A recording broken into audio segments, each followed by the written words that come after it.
যতই ঠান্ডা পড়ুক ঘরের বউদের কিন্তু নিস্তার নাই কাজের হাত থেকে। পানি তাদের ছানতেই হবে। তাদের কিন্তু এই সুখটা হয় না যে লেপের ভিতর শুয়ে থাকার।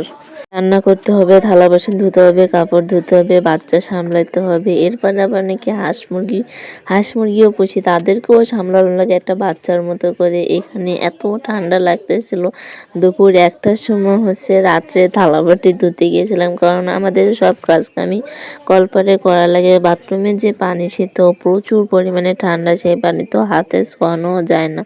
১২টার পরে হালকা হালকা একটু রোদ্রের ভাব আসছিল, তাও 12:30টার পরে তখন থালাবাটিগুলো বের করে ভাবলাম এখন ধুয়ে নিই।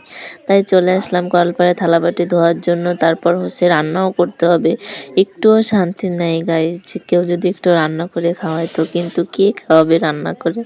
নিজেরটা নিজে রান্না করে খেতে হবে, আবার সবাইকে রান্না করে খাওয়াইতেও হবে।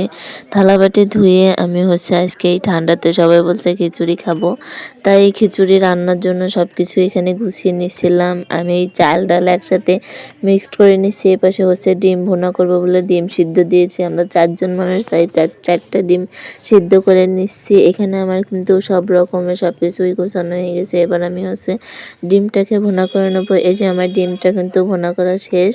আমি কিন্তু কোনো মশলাই রাখিনি। ডিম ভুনা শেষ হয়ে গেলে এবার আমি প্রেসার কুকারে খিচুড়ি রান্না করব। এজন্য আমি এখানে তেল গরম করে পেঁয়াজ, রসুন, কাঁচামরিচ আর অল্প একটু বাটা মশলা দিয়ে, হলুদ লবণ সব কিছু দিয়ে এবার চালটাকে নিয়ে সুন্দর করে নেড়ে চেড়ে ভালো করে ভেজে নেবো, কারণ এই ভাজা ভাজা করলে কিন্তু খিচুড়িটা খেতে অনেক বেশি মজা লাগে। এটাকে বলে ভুনা খিচুড়ি।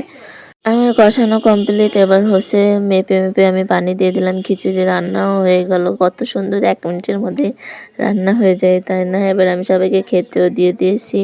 এবার আমি নিজে খেয়ে নিচ্ছি। সবাইকে খাবার দিয়ে আমি নিজেও খেয়ে নিলাম।